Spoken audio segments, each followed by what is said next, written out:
ಇವಾಗ ರಾಯರ ಸನ್ನಿಧಾನದಲ್ಲಿ ಮಲ್ಕೊತಿದ್ವಿ. ಎಷ್ಟು ಜನ ಇದ್ದಾರೆ ನೋಡಿ, ಬರೀ ಜನಗಳು. ಅಲ್ಲಿ ನೋಡಿ ಇನ್ನು. ಸೊ ದರ್ಶನ ಎಲ್ಲ ಮುಗೀತು. ದರ್ಶನ ಆದಮೇಲೆ ಇವಾಗ ಊಟಕ್ಕೆ ಬಂದಿರೋಂಥದ್ದು. ಸೊ ಸರಿ ಬಂದಾಗ ಆ ಕಡೆಯಿಂದ ಎಂಟ್ರಿ ಇತ್ತು, ಬಟ್ ಇವಾಗ ಜನ ಜಾಸ್ತಿ ಆಗಿರೋದ್ರಿಂದ ಅಲ್ಲಿ ಕ್ಯೂ ಸಿಸ್ಟಮ್ ಮಾಡಿಬಿಟ್ಟಿದ್ದಾರೆ. ಎಲ್ಲ ಕಡೆ ಬ್ಯಾರಿಗೇಡು ಈ ಕಬ್ಬಿಣದ್ದೆಲ್ಲ ಹಾಕ್ಬಿಟ್ಟಿದ್ದಾರೆ, ಹಂಗಾಗಿ ಅಲ್ಲಿ ಹೋಗೋದಕ್ಕೆ ಆಗಲಿಲ್ಲ.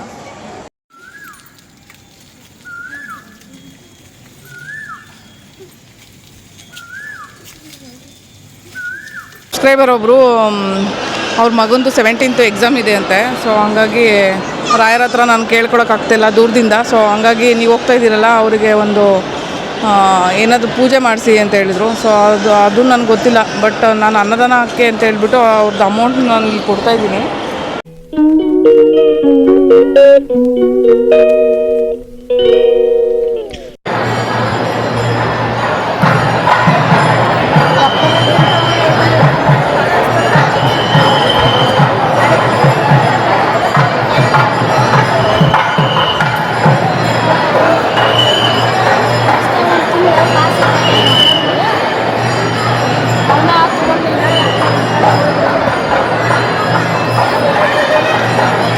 ವಾಯ್ಸ್ ಕೇಳಿಸುತ್ತಲ್ಲ, ಆನ್ ಮಾಡಿದ್ಯಾ? ಆ್ಯಕ್ಚುಲಿ ದೇವಸ್ಥಾನಕ್ಕೆ ಇವಾಗ ನಾವು ಆ ಕಡೆಯಿಂದ ಎಂಟ್ರಿ ಕೊಡೋಕ್ಕಾಗಿಲ್ಲ. ಸೊ ಅದಕ್ಕೆ ಈ ಕಡೆಯಿಂದ ಎಂಟ್ರಿ ಕೊಡ್ತಾಯಿದ್ದೀವಿ. ಸೊ ಅದ್ರ ಪಕ್ಕದಲ್ಲೇ ಒಂದು ಲೈನ್ ಬರುತ್ತೆ. ಸೊ ಲೆಫ್ಟಿಗೆ ಹೋದರೆ ಊಟದ ಹಾಲ್ ಬರುತ್ತೆ ಅಂತ ಒಂದು ರೋಡಿಂದ ಒಳಗಡೆ ಎಂಟ್ರಿ ತಗೋತಾ ಇರೋದು.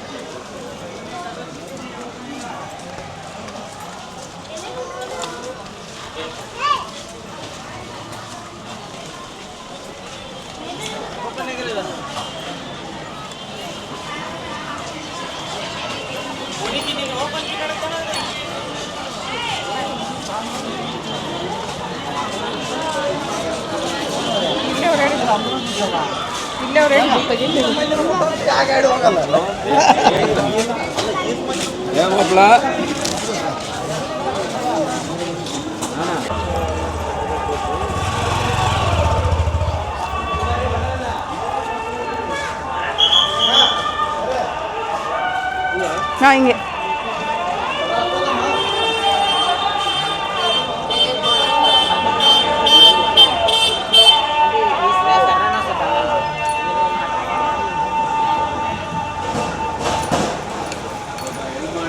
ದರ್ಶನಕ್ಕೆ ಅಂತ ಹೇಳ್ಬಿಟ್ಟು ಇಲ್ಲಿ ಎಂಟ್ರಿ ತಗೊಳಕ್ಕೆ ಹೋದರೆ ಅಲ್ಲಿ ಸ್ಟೀಲ್ ಒಂದು ಗೇಟ್ ಥರ ಆಗಿರ್ತಾರೆ.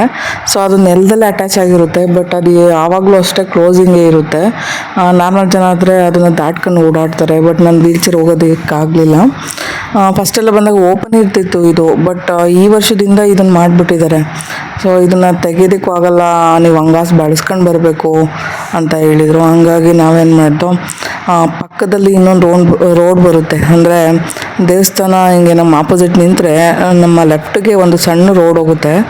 ಆ ರೋಡಲ್ಲಿ ನಾನು ಎಂಟ್ರಿ ತಗೊಳ್ತೀನಿ. ಸೊ ಆ ರೋಡಿಗೆ ಬಂದು ಮತ್ತೆ ನಾವು ದೇವಸ್ಥಾನ ಮುಂದೆ ಹೋದಾಗ ಅವ್ರು ಹೇಳಿದ್ದು, ನಿಮ್ಗೆ ಈ ಥರ ಇವಾಗ ಫಸ್ಟೆಲ್ಲ ಎಂಟ್ರಿ ಇರ್ತಿತ್ತು, ಇವಾಗ ಏನೋ ಕನ್ಸ್ಟ್ರಕ್ಷನ್ ನಡೀತಾ ಇದೆ, ಹಾಗಾಗಿ ಇಲ್ಲೆಲ್ಲ ಕ್ಲೋಸಿಂಗ್ ಇದೆ ನಿಮಗೆ. ಸೊ ನೀವು ಹಂಗಾಸಿ ಊಟ ಅಂದರೆ ಅನ್ನದಾನ ಮಾಡ್ತಾರಲ್ವ, ಅಲ್ಲಿಂದ ಆಪೋಸಿಟ್ ಒಂದು ದಾರಿ ಇದೆ, ಅಲ್ಲಿಂದ ನಿಮಗೆ ಡೈರೆಕ್ಟ್ ಎಂಟ್ರಿ ಸಿಗುತ್ತೆ ಅಂತ ಹೇಳಿದ್ರು. ಫಸ್ಟ್ ಟೈಮ್ ನಿಜವಾಗ್ಲೂ ಹೇಳಬೇಕು ಅಂದರೆ ನನ್ನ ಗಾಡಿ ಸಮೇತ ನಾನು ರಾಯರ ಹತ್ರ ಬೃಂದಾವನದ ಪಕ್ಕಕ್ಕೆ ಹೋದೆ. ಖುಷಿ ಆಯಿತು ನನಗೆ. ಬಟ್ ಮೊದಲಿಗಿಂತ ಇವಾಗ ಫುಲ್ಲು ಚೇಂಜ್ ಆಗಿದೆ ಒಂದು ಕಡೆ. ಆಮೇಲೆ ಕನ್ಸ್ಟ್ರಕ್ಷನ್ ನಡೀತಾ ಇರೋದ್ರಿಂದ ನೋಡಿ ಇದನ್ನು ಹೊಸದಾಗಿ ಟ್ರೈ ಮಾಡಿ ಅವರು ಅರ್ಧ ಹಾಕಿದ್ದಾರೆ, ಇನ್ನು ಅರ್ಧ ಮಾಡ್ತಾ ಇದ್ದಾರೆ. ಸೊ ನಾವು ಇವತ್ತು ಹೋಗಿದ್ದು ಸಾಯಂಕಾಲ ಆಗಿರೋದ್ರಿಂದ ರಥೋತ್ಸವ ನಡೀತಾ ಇತ್ತು. ಒಂದೊಂದು ಮಹತ್ವ ಇದೆ. ರಥೋತ್ಸವ ಪೂರ್ತಿಯಾಗಿ ನೋಡಬೇಕು ಅಂದರೆ 7 ಗಂಟೆಯಿಂದ 7:30ವರೆಗೂ ಇರುತ್ತೆ.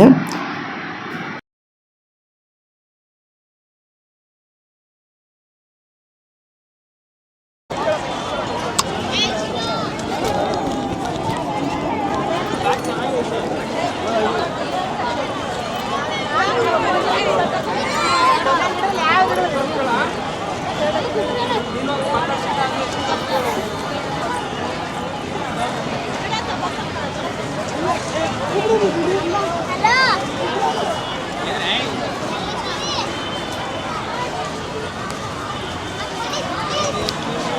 ಮಮ್ಮಿ ಈಗ ಪ್ರದಕ್ಷಿಣೆಗೆ ಹೋಗ್ತಾರೆ. ಎರಡನೇ ರೌಂಡು ಇನ್ನೇನು, ಎರಡನೇ ರೌಂಡ್ ಇದು. ಎರಡನೇ ರೌಂಡ್ ಆದಮೇಲೆ ಇನ್ನೊಂದು ಮೂರನೇ ರೌಂಡ್ ಹಾಕ್ತಾರೆ, ಪ್ರದಕ್ಷಿಣೆ ಮುಗಿಯುತ್ತೆ. ಹೋಗ್ತಾ ಇದ್ದೀವಿ.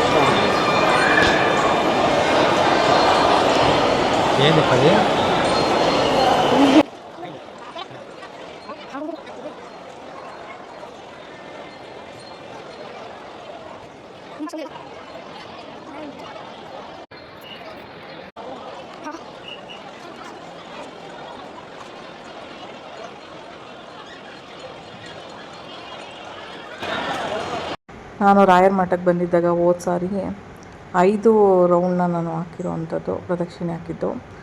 ಬಟ್ ಈ ಸಾರಿ 9 ರೌಂಡ್ ಹಾಕಲೇಬೇಕು ಅಂತ ಹೇಳ್ಬಿಟ್ಟು 9 ರೌಂಡು ಸುತ್ಕೊಂಡು ಬಂದೆ. ಸೊ ನಮ್ಮ ಮನಸ್ಸಲ್ಲಿ ಏನೆಲ್ಲ ಅಂದ್ಕೊಂಡು ನಾವು ರಾಯರಿಗೆ ಒಂದು ಸೇವೆ ಮಾಡ್ತೀವಲ್ಲ, ಆ ಸೇವೆ ಒಂದು ಉತ್ತಮ ಫಲ ಕೊಡೋದಕ್ಕೆ ಒಂದು ಸಾಕ್ಷಿಯಾಗುತ್ತೆ. ಯಾಕಂದರೆ ನಾವು ನಂಬಿಕೆ ಇಟ್ಟು ಈ ಕೆಲಸಗಳನ್ನೆಲ್ಲ ಮಾಡ್ತೀವಿ. ರಾಯರಿಗೆ ಮನಸ್ಸೋ ಇಚ್ಛೆ ನಮಗೆ ಇಷ್ಟ ಆಗಿರೋ ಥರ ಆದ್ರೂ ನಮ್ಮ ಕೈಯಲ್ಲಾದ ಸೇವೆಗಳನ್ನ ಸಲ್ಲಿಸೋದ್ರಿಂದ ನಮಗೆ ಜೀವನದಲ್ಲಿ ಒಳ್ಳೆಯದಾಗುತ್ತೆ. ಸೊ ಉದಾಹರಣೆಗೆ ನಾನೇ ಇವಾಗ ಗೊತ್ತಿಲ್ಲ, ಜೀವನದಲ್ಲಿ ಹೇಗೆ ಪಾಠ ಕಲಿತೆ ಅಂದರೆ ಮನುಷ್ಯರಿಂದ ಸಿಕ್ಕಾಪಟ್ಟೆ ಪಾಠ ಕಲ್ತ್ಬಿಟ್ಟಿದ್ದೀನಿ. ಬಟ್ ರಾಯರು ನಂಬಿದ ಮೇಲೆ ನನ್ನ ಲೈಫಲ್ಲಿ ಎಲ್ಲ ಚೇಂಜಸ್ಸು ಆಗಿ ಒಂದು ಮಿರಾಕಲ್ ನಡೆದಿದೆ. ಸೊ ಹಂಗಾಗಿ ನಾನು ರಾಯರ ಸನ್ನಿಧಾನಕ್ಕೆ ಬಂದಾಗೆಲ್ಲ ಬೇಡ್ಕೊಳ್ಳೋದಿಷ್ಟೇ, ರಾಯರೇ ನನ್ನ ಚೆನ್ನಾಗಿ ಇಟ್ಟಿದ್ದೀರಾ, ಇನ್ನು ಮುಂದೆನೂ ನೀವು ಚೆನ್ನಾಗೇ ಇಟ್ಟಿರ್ತೀರಾ ಅಂತ ಗೊತ್ತಿದೆ, ಎಷ್ಟೇ ಕಷ್ಟ ಬಂದರೂ ನಾನು ಬೆನ್ನಿಂದ ಇರಿ ಅಂತ ಅಷ್ಟೇ ಕೇಳ್ಕೊಳ್ತೀನಿ. ಸಬ್ಸ್ಕ್ರೈಬರ್ ಒಬ್ಬರು ಅವ್ರ ಮಗಂದು 17th ಎಕ್ಸಾಮ್ ಇದೆ ಅಂತೆ. ಸೊ ಹಂಗಾಗಿ ರಾಯರ ಹತ್ರ ನಾನು ಕೇಳ್ಕೊಳಕ್ಕಾಗ್ತಿಲ್ಲ ದೂರದಿಂದ. ಸೊ ಹಂಗಾಗಿ ನೀವು ಹೋಗ್ತಾ ಇದ್ದೀರಲ್ಲ, ಅವರಿಗೆ ಒಂದು ಏನಾದರೂ ಪೂಜೆ ಮಾಡಿಸಿ ಅಂತ ಹೇಳಿದರು. ಸೊ ಅದು ನನಗೆ ಗೊತ್ತಿಲ್ಲ. ಬಟ್ ನಾನು ಅನ್ನದಾನ ಹಾಕಿ ಅಂತ ಹೇಳ್ಬಿಟ್ಟು ಅವ್ರದ್ದು ಅಮೌಂಟ್ ನಾನು ಇಲ್ಲಿ ಕೊಡ್ತಾಯಿದ್ದೀನಿ.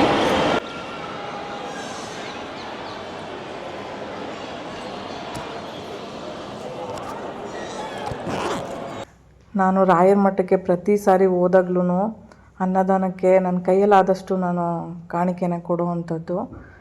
ರಾಯರಿಗೆ ಕಾಣಿಕೆ ಎಷ್ಟು ಕೊಡ್ತಿರೋ ಏನೋ ಗೊತ್ತಿಲ್ಲ, ಬಟ್ ಅನ್ನದಾನಕ್ಕೆ ಅಂತ ಒಂದು 100 ರೂಪಾಯಿ ಅದು ಕೊಟ್ಟರೆ ನಿಜವಾಗ್ಲೂ ಒಳ್ಳೆಯದಾಗುತ್ತೆ.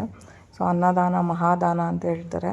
ಸೊ ಅನ್ನ ಯಾರು ಇದು ಮಾಡ್ತಾರಲ್ಲ, ಅನ್ನ ಕೊಡ್ತಾರಲ್ಲ, ಅವ್ರಿಗೆ ನಿಜವಾಗ್ಲೂ ಒಳ್ಳೆಯದಾಗುತ್ತೆ. ಹಾಗಾಗಿ ನಾವು ಅನ್ನ ಕೊಡದೇ ಇದ್ರು ಡೈರೆಕ್ಟಾಗಿ ಅಟ್ಲೀಸ್ಟ್ 100 ರೂಪಾಯಿ ಅದಕ್ಕೆ ಅಂತ ಹೇಳ್ಬಿಟ್ಟು ಬರೆಸಿದ್ರೆ, ಇಲ್ಲ ನಿಮ್ಗೆ ಯಾರಿಗಾದ್ರೂ ಒಳ್ಳೇದು ಮಾಡಬೇಕು ಅಂದರೆ ಅವ್ರ ಹೆಸರಲ್ಲಿ ಅನ್ನದಾನಕ್ಕೆ ಒಂದು ಚೀಟಿ ಬರೆಸಿ, ನಿಜವಾಗ್ಲೂ ಅವ್ರಿಗೆ ಒಳ್ಳೇದು ಆಗೇ ಆಗುತ್ತೆ. ಇಲ್ಲ ಅನ್ನದಾನಕ್ಕೆ ಮಾಡೋಕ್ಕಾಗಿಲ್ಲ ಅಂತ ಹೇಳಿದ್ರೂ ಪರವಾಗಿಲ್ಲ, ಗೋಶಾಲೆಗೆ ನೀವು ನಿಮ್ಮ ಕೈಲಾದಷ್ಟು ಕೂಡ ಮಾಡ್ಬೋದು. ಯಾಕಂದರೆ ಅಲ್ಲಿ ಇವಾಗ ಬೇಸಿಗೆ ಕಾಲ ಆಗಿರೋದ್ರಿಂದ ಅಲ್ಲಿ ಸ್ವಲ್ಪ ಇದಕ್ಕೆಲ್ಲ ಹೆಲ್ಪ್ ಆಗುತ್ತೆ. ಅಲ್ಲಿರೋವಂಥ ಹಸುಗಳಿಗೆಲ್ಲ ಮೇವು ಅದು ಇದು ತರೋದಕ್ಕೆ ಕೂಡ ಹೆಲ್ಪ್ ಆಗುತ್ತೆ.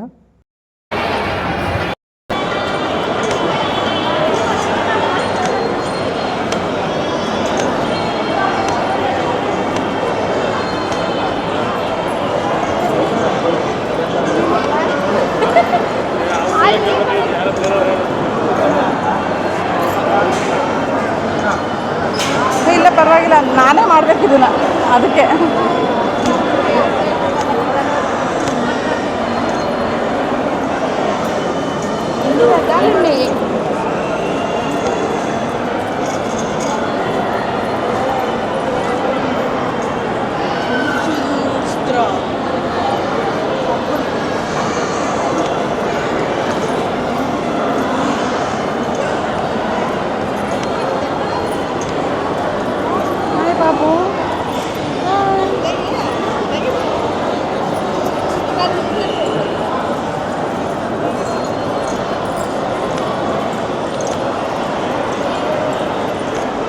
ಪಾಪು ಇದನ್ನ ಮಾಡ್ಸೋಣ ಬಾ.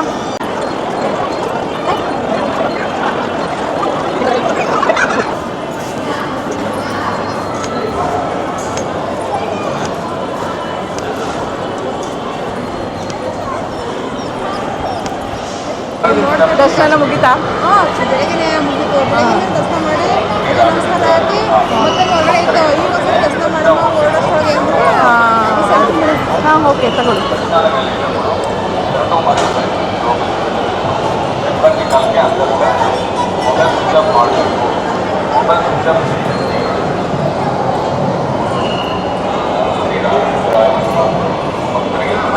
ಅಯ್ಯೋ ಪರವಾಗಿರಲಿಲ್ಲ.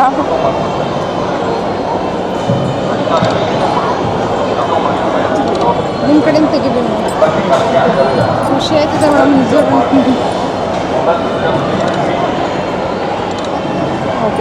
Thank you ma'am.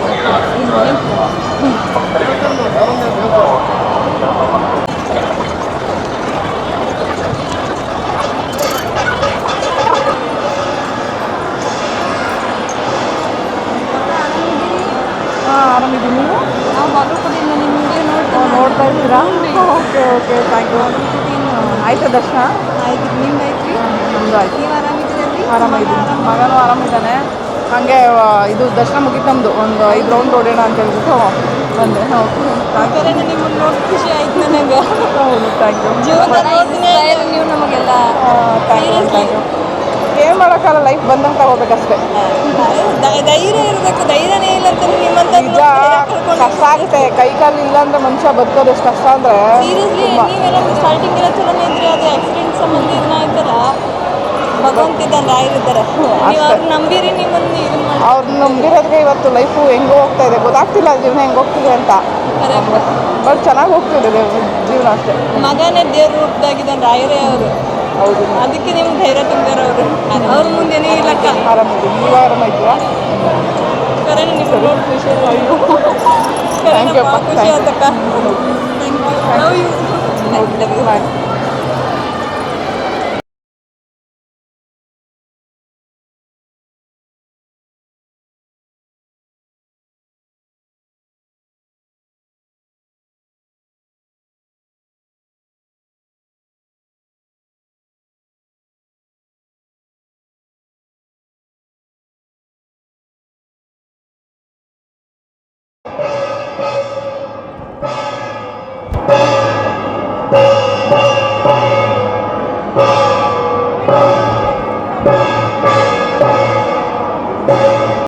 ರಾಯರ ಮಠದಲ್ಲಿ ಪ್ರತಿ ಸಾರಿ ಬಂದಾಗ್ಲೂ ನನಗೆ ಸಬ್ಸ್ಕ್ರೈಬರ್ಸು ತುಂಬ ಜನ ಸಿಗ್ತಾರೆ. ಹಾಗೆಯೇ ಇಲ್ಲೂ ಕೂಡ ತುಂಬ ಜನ ಸಬ್ಸ್ಕ್ರೈಬರ್ಸ್ ಸಿಕ್ಕಿರೋ ತುಂಬ ಥ್ಯಾಂಕ್ಸ್ ನನ್ನ ವೀಡಿಯೋಸ್ನ ನೋಡ್ತಾ ಇರೋದಕ್ಕೆ.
ಆರಾಮಿದ್ದೀನಿ. ನೀವು? ನಾವು ಬಾಗಲಕೋಟೆಯಿಂದ ನಿಮ್ಮ ವಿಡಿಯೋ ನೋಡ್ತಾ ಇದ್ದೀರಾ? Okay okay thank you. ಆಯ್ತಾ ದರ್ಶನ? ಆಯ್ತು, ನಿಮ್ದು ಐತ್ರಿ? ನಮ್ಮದು ಆಯ್ತು. ನೀವು ಆರಾಮಿದ್ದೀರಿ? ಆರಾಮಿದ್ದೀನಿ. ಮಗನೂ ಆರಾಮಿದ್ದಾನೆ. ಹಾಗೆ ಇದು ದರ್ಶನ ಮುಗಿತು ನಮ್ಮದು. ಒಂದು 5 ರೌಂಡ್ ಹೊಡೆಯೋಣ ಅಂತ ಹೇಳ್ಬಿಟ್ಟು ಬಂದೆ. ಓಕೆ ಕರೆನ ನಿಮ್ಮನ್ನು ನೋಡಿ ಖುಷಿ ಆಯ್ತು ನನಗೆ. ಹೌದು ಥ್ಯಾಂಕ್ ಯು. ಜೀವನದ ನೀವು ನಮಗೆಲ್ಲ ಥ್ಯಾಂಕ್ ಯು. ಏನು ಮಾಡೋಕ್ಕಲ್ಲ, ಲೈಫ್ ಬಂದಂಗೆ ತಗೋಬೇಕಷ್ಟೇ.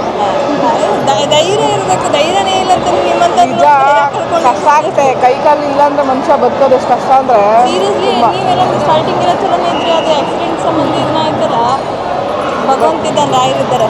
ನೀವು ಅವ್ರು ನಂಬಿರಿ, ನಿಮ್ಮನ್ನು ಇದು ಮಾಡಿ. ಅವ್ರನ್ನ ನಂಬಿರೋದ್ಗೆ ಇವತ್ತು ಲೈಫು ಹೆಂಗೆ ಹೋಗ್ತಾ ಇದೆ ಗೊತ್ತಾಗ್ತಿಲ್ಲ, ಜೀವನ ಹೆಂಗೆ ಹೋಗ್ತಿದೆ ಅಂತ. ಬಟ್ ಚೆನ್ನಾಗಿ ಹೋಗ್ತಿದೆ ಜೀವನ ಅಷ್ಟೇ. ಮಗನೇ ದೇವ್ರ ರೂಪದಾಗಿದ್ದಾನೆ ರಾಯರೇ ಅವರು. ಹೌದು, ಅದಕ್ಕೆ ನಿಮ್ಗೆ ಧೈರ್ಯ ತುಂಬ್ಯಾರ ಅವರು. ಅವ್ರ ಮುಂದೆನೇ ಇಲ್ಲಕ್ಕ. ಆರಾಮಿದ್ದೀನಿ. ನೀವು ಆರಾಮಾಯ್ತೀರಾ? ಕರೆನ ನೀವು ನೋಡಿ ಖುಷಿ. ಅಯ್ಯೋ ಥ್ಯಾಂಕ್ ಯು ಅಪ್ಪ. ಖುಷಿ ಆತಕ್ಕ. Love you. ನಿಜವಾಗ್ಲೂ ಇವರೆಲ್ಲ ಎಷ್ಟು ಖುಷಿಯಿಂದ ಮಾತಾಡ್ತಾರೆ ಅಂದರೆ ನಿಜ ಕೆನ್ನೆನೇ ಏನ್ಬಿಟ್ರು ಅವರು. ಎಷ್ಟೊಂದು ಜನ ಹಂಗೆ ಮಾಡಿದ್ದಾರೆ. ನನಗೆ ತುಂಬ ಹತ್ರದಿಂದ ತಬ್ಕೊಂಡು ಮಾತಾಡ್ಸಿದ್ದಾರೆ ಲೇಡೀಸ್ಗಳು. ಕೆನ್ನೆಲ್ಲ ಹಿಂಡಿ ಮಾತಾಡ್ತಿದ್ದಾರೆ. ಅಂದರೆ ಏನೋ ತುಂಬ ಕ್ಲೋಸಾಗಿ ಎಷ್ಟೋ ವರ್ಷದಿಂದ ನನ್ನ ನೋಡ್ತಾ ಇದ್ದಾರೇನೋ ಅನ್ನೋ ಥರ ಕೆಲವೊಂದು ಲೇಡೀಸು ನನ್ನ ಹತ್ರ ಬಿಹೇವ್ ಮಾಡ್ತಾರೆ. ಅವ್ರನ್ನೆಲ್ಲ ನೋಡುವಾಗ ಒಂದು ಅಕ್ಕ ತಂಗಿ ಇರಬೇಕಾಗಿತ್ತು ನನಗೂ ಅಂತ ಅನಿಸುತ್ತೆ. ಬಟ್ ಏನು ಮಾಡೋದು, ಎಲ್ಲ ಕೇಳ್ಕೊಬಂದಿರೋದು ಇಷ್ಟೇ ನಮ್ಮದು ಲೈಫು. ಮಂತ್ರಾಲಯದ ಶ್ರೀ ರಾಘವೇಂದ್ರ ಸ್ವಾಮಿಗಳ ಮಠದಲ್ಲಿ ಮುಖ್ಯವಾಗಿ 5 ವಿಧದ ರಥಗಳನ್ನು ಕಾಣ್ಬೋದು. ಇವುಗಳನ್ನ ಒಟ್ಟಾಗಿ ನಾವು ಪಂಚರಥಗಳು ಅಂತ ಎಂದು ಕರೆಯಲಾಗುತ್ತೆ. ಅಂದರೆ ಪ್ರತಿದಿನ ಇದು ಸಂಜೆ ಒಂದು 6 ಗಂಟೆ ಮೇಲೆ ಸ್ಟಾರ್ಟ್ ಆಗುತ್ತೆ. 6 ಗಂಟೆ ಮೇಲೆ ಸ್ವಲ್ಪ ಶುರು ಮಾಡಿದ್ರು ಅವರು 8 ಗಂಟೆವರೆಗೂ ರಥೋತ್ಸವ ನಡೆಯುತ್ತೆ. ಸೊ ಇಂಥ ಟೈಮಲ್ಲಿ ಇದ್ರ ಮಹತ್ವ ಏನೇನಿದೆ ಅನ್ನೋದ್ರ ಬಗ್ಗೆ ಈ ವಿಡಿಯೋ. ಇದು ಮೊದಲನೇ ರಥ, ರಜತ ಗಜ ವಾಹನ ಅಂತ ಹೇಳ್ತಾರೆ, ಬೆಳ್ಳಿ ರಥ ಅಂತಲೂ ಕೂಡ ಹೇಳ್ತಾರೆ. ಈ ರಥದೊಳಗೆ ಶ್ರೀ ರಾಘವೇಂದ್ರ ಸ್ವಾಮಿಗಳ ಸುವರ್ಣ ಮೂರ್ತಿ ಇರುತ್ತೆ. ಇದಕ್ಕೆ ಉತ್ಸವ ಮೂರ್ತಿ ಅಂತಲೂ ಕೂಡ ಕರೀತಾರೆ. ಇದು ಎರಡನೇ ರಥ, ಕಾಷ್ಟ ರಥ, ಉಡನ್ ರಥ ಅಂತಲೂ ಕೂಡ ಕರೀತಾರೆ. ಇದನ್ನು ಮರದ ರಥ ಅಂತ. ಶ್ರೀ ಮುಖ್ಯ ಪ್ರಾಣ ಹನುಮಂತನ ಪ್ರತಿಮೆ ಇಟ್ಟಿರ್ತಾರೆ ಇದರೊಳಗಡೆ.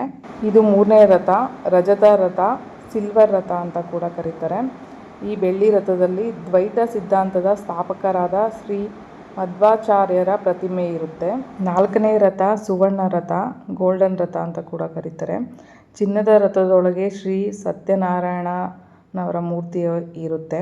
ಭಕ್ತಾದಿಗಳು ಅವರ ಇಚ್ಛಾನುಸಾರ ರಥೋತ್ಸವ ಚೀಟಿಗಳನ್ನ ತಗೋಬೋದು. ಇಲ್ಲಿ 5ನೇ ರಥ ನವರತ್ನ ರಥ, ನವರತ್ನಗಳಿಂದ ಅಲಂಕೃತವಾದ ಅತ್ಯಂತ ವೈಭವದ ರಥ. ಇದರಲ್ಲಿ ಮಠದ ಆರಾಧ್ಯ ದೈವ ಆದ ಮೂಲರಾಮ, ದಿಗ್ವಿಜಯರಾಮ ಮತ್ತು ಜಯರಾಮ ದೇವರ ಪ್ರತಿಮೆಗಳು ಇರುತ್ತವೆ. ನಾನು ಬುಧವಾರ ಹೊರಟು ಗುರುವಾರನೇ ಅಲ್ಲಿ ಇರೋದ್ರಿಂದ ನನಗೆ ರಾಯರ ಸನ್ನಿಧಾನದಲ್ಲಿ ರಾಯರ ದರ್ಶನ ಗುರುವಾರನೇ ಸಿಕ್ತು. ನನಗೆ ಗುರುವಾರದೊತ್ತು ಪ್ರತಿ ವಾರದಲ್ಲೂ ತುಂಬ ಜನ ಸೇರ್ತಾರೆ ನೋಡಿ. ಅವತ್ತು ಕೂಡ ಜನ ಸಿಕ್ಕಾಪಟ್ಟೆ, ಇವತ್ತು ಕೂಡ ಸೇರಿದ್ರು.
ಅಕ್ಷತೆ ಕಾಳು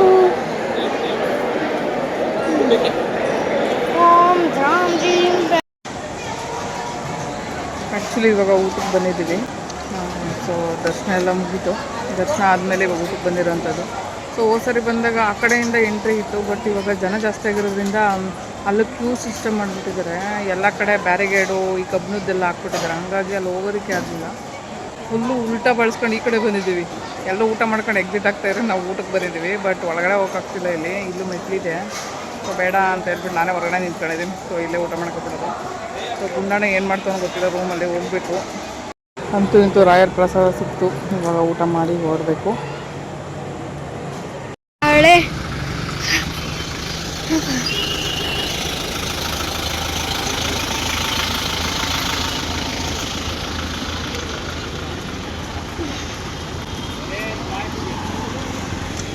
ಮಮ್ಮಿ ನಿಂತ್ಕೊ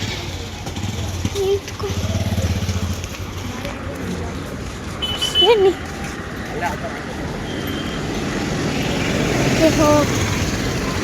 ಹೇಳುತ್ತಾ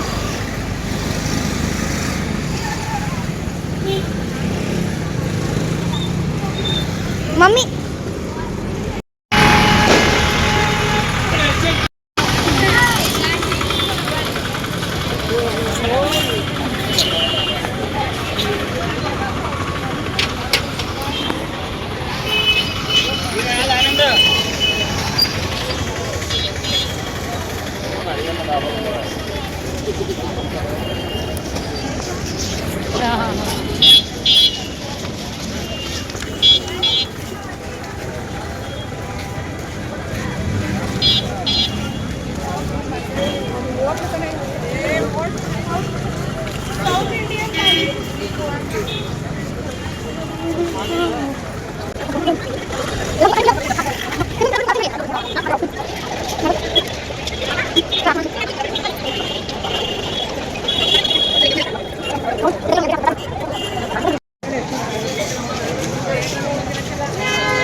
ನಮ್ಮ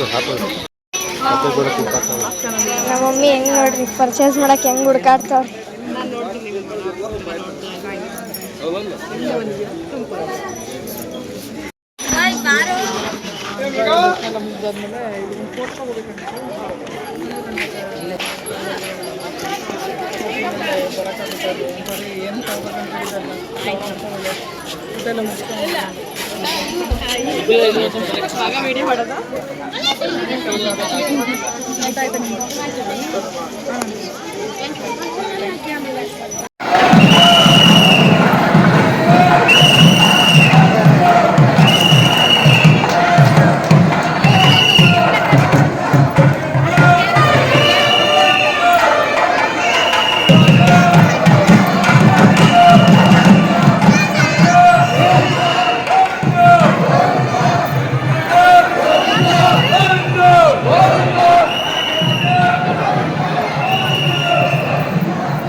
ನನಗೆ ಸ್ವಲ್ಪ ವಿಷಯಗಳನ್ನ ತಿಳ್ಕೊಂಡು ಈ ವಿಡಿಯೋದಲ್ಲಿ ನಾನು ಅದನ್ನು ಹೇಳಿದ್ದೀನಿ.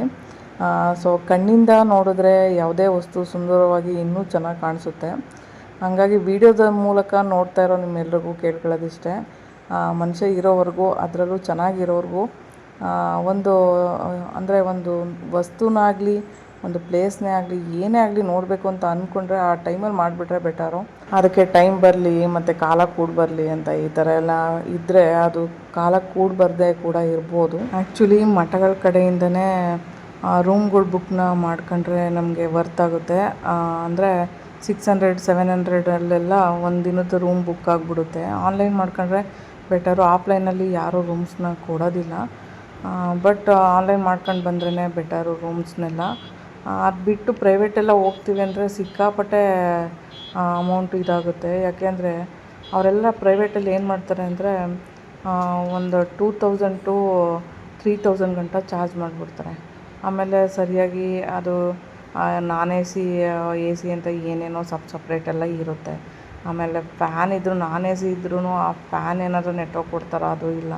ಸೊ ನಮಗೆ ಗೊತ್ತಿಲ್ಲದೆ ರೂಮ್ಸ್ನ ಸರಿಯಾಗಿ ಎಲ್ಲಿ ಬುಕ್ ಮಾಡಬೇಕೇನು ಕತೆ ಅಂತ ಯಾರೋ ಒಂದು ಪ್ರೈವೇಟ್ಗೆ ಹೋಗಿದ್ದಾಯಿತು, ಒಂದಿಷ್ಟು ಗಾಳಿ ಬರ್ತಿಲ್ಲ, ಅಲ್ಲಿ ಬದುಕೋದೇ ಒಂದು ದೊಡ್ಡ ಕಷ್ಟ ಆಗ್ಬಿಟ್ಟಿತ್ತಪ್ಪ ನಮಗಂತೂ. ಅದರಲ್ಲೂ ಇನ್ನೊಬ್ಬರು ಲಾಸ್ಟಲ್ಲಿ ಸಬ್ಸ್ಕ್ರೈಬರ್ ಒಬ್ಬರು ಮಾತಾಡ್ಸಿದ್ರು. ನಿಜವಾಗ್ಲೂ ತುಂಬ ಖುಷಿಯಾಯಿತು. ಒಬ್ಬರು ಇಬ್ಬರೆಲ್ಲ ಸಿಕ್ಕಾಪಟ್ಟೆ ಜನ ನನಗೆ ಸಬ್ಸ್ಕ್ರೈಬರ್ ಸಿಕ್ಕಿದ್ರು. ಸೊ ಎಲ್ರಿಗೂ ತುಂಬ ಥ್ಯಾಂಕ್ಸ್ ಹೇಳ್ತೀನಿ. ನನ್ನ ವೀಡಿಯೋಸ್ನ ನೋಡ್ತಾ ಇದ್ದೀರಾ ಕಂಟಿನ್ಯೂ ಆಗಿ. ಸೊ ತುಂಬ ಥ್ಯಾಂಕ್ಸ್ ಎಲ್ರಿಗೂ. ನಾವು ದೊಡ್ಡ ಎಂಟ್ರಿ ಹತ್ರ ಮತ್ತೆ ಬಂದೋ, ಯಾಕಂದರೆ ಮಲ್ಕೊಳ್ಳೋದಕ್ಕೆ ಜಾಗ ನೋಡೋಣ ಅಂತ ಹೇಳ್ಬಿಟ್ಟು ನೋಡಿದ್ರೆ ಎಂಟ್ರಿ ಮತ್ತೆ ಕ್ಲೋಸ್ ಇದೆ. ಅಲ್ಲಿ ಬೇರೆ ಆ ಸ್ಟೀಲಿಂದು ಬೇರೆ ಹಾಕ್ಬಿಟ್ಟಿದ್ದಾರೆ ನೆಲದಲ್ಲಿ. ನನ್ನ ವೀಲ್ಚೇರ್ ಹೋಗೋದಕ್ಕೆ ಚಾನ್ಸೇ ಇಲ್ಲ. ಸೊ ಆಮೇಲೆ ಏನು ಮಾಡಿದೆ, ಮತ್ತೆ ಎದ್ದಿದ್ದಾಯಿತು. ಅಲ್ಲಿಂದ ಮತ್ತೆ ಬಳಸ್ಕೊಂಡು ಬೆಳಗ್ಗೆ ಹೆಂಗೆ ದೇವ್ರ ದರ್ಶನಕ್ಕೆ ಎಂಟ್ರಿ ತೊಗೊಂಡೆ ಅದೇ ರೋಡಲ್ಲಿ ಮತ್ತೆ ಬಂದು ಒಂದು ಸರಿ ನೋಡೋಣ ಅಂತ. ಆಮೇಲೆ ಒಂದು ಫೋಟೋ ತೊಗೋಬೇಕಾಗಿತ್ತು ರಾಯರದು. ಯಾಕಂದರೆ ಇವಾಗ ಹೊಸ್ದಾಗಿ ರಾಯರಿಗೆ ಅಂತ ಹೇಳ್ಬಿಟ್ಟು ಒಂದು ಮರದ ಮನೆ ಇದೆಯಲ್ವ, ಹಂಗಾಗಿ ಅಲ್ಲಿ ದೇವ್ರನ್ನ ಇಡೋಣ ರಾಯರನ್ನ ಅಂತ ಹೇಳ್ಬಿಟ್ಟು ಫೋಟೋ ತೊಗೋಬೇಕು ಅಂತ ಒಂದು ಪ್ಲ್ಯಾನಿಂಗ್ ಇತ್ತು. ನಾನು ತುಂಬ ರೇರ್ ಫೋಟೋ ಹುಡುಕ್ತಾ ಇದ್ದೀನಿ. ಯಾವ ಫೋಟೋ ಅಂತ ಹೇಳ್ಬಿಟ್ಟು ನಾನು ಸೈಡಲ್ಲಿ ಹಾಕ್ತೀನಿ ನೋಡಿ. ಪಂಚಮುಖಿ ಆಂಜನೇಯ ಹಿಂದೆ ಇರೋ ಥರ, ರಾಯರ್ ಮುಂದೆ ಇರೋ ಥರ. ಸೊ ಅಲ್ಲಿ ರಾಯರ್ ಹೋಗ್ಬಿಟ್ಟು ಪಂಚಮುಖಿ ಆಂಜನೇಯ ಪ್ಲೇಸಲ್ಲಿ ಒಂದಷ್ಟು ವರ್ಷಗಳ ಕಾಲ ಕೂತು ತಪಸ್ ಮಾಡ್ತಾರೆ. ಸೊ ತುಂಬ ರೇರ್ ಫೋಟೋ ಅದು, ಹಳೆ ಫೋಟೋ ಕೂಡ. ಇದು ಎಲ್ಲೂ ಸಿಗಲ್ಲ ಅಂದ್ಬಿಟ್ರು. ಸೊ 1-2 ಅಂಗಡಿ ಎಲ್ಲ ತುಂಬ ಅಂಗಡಿ ವಿಚಾರಿಸಿದೆ, ನನಗೆಲ್ಲೂ ಸಿಕ್ಕಿಲ್ಲ. ಅದೇನೋ ಗೊತ್ತಿಲ್ಲ, ಪಂಚಮುಖಿ ಆಂಜನೇಯ ಹಿಂದೆ ಇತ್ತು, ಮುಂದೆ ರಾಯರ್ ಇರೋ ಥರ ಒಂದು ಫೋಟೋ ತೊಗೋಬೇಕು ಅಂತ ತುಂಬ ದಿನಗಳಿಂದ ಮನಸ್ಸಿಗೆ ಅನಿಸಿ ಆ ಫೋಟೋನ ಹುಡುಕ್ತಾಯಿದ್ದೆ. ಆಮೇಲೆ ಲಾಸ್ಟಿಗೆ ಅಂಗಡಿಯವರೇ ಒಂದು ಐಡಿಯಾ ಕೊಟ್ಟರು ನನಗೆ.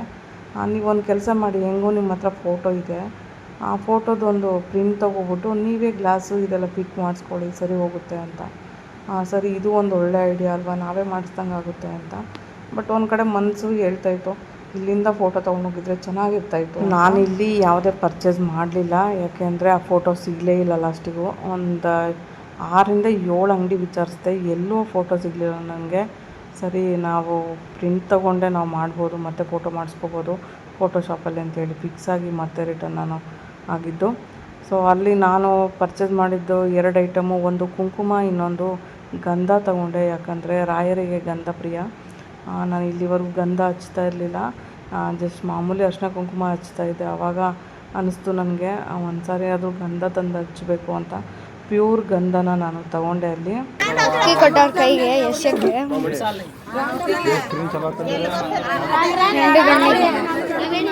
ಹೆಣ್ಣು ಗಂಡಿಗೆ ಎಷ್ಟಕ್ಕೆ ಅಕ್ಕಿ ಕೊಟ್ಟವ್ರು.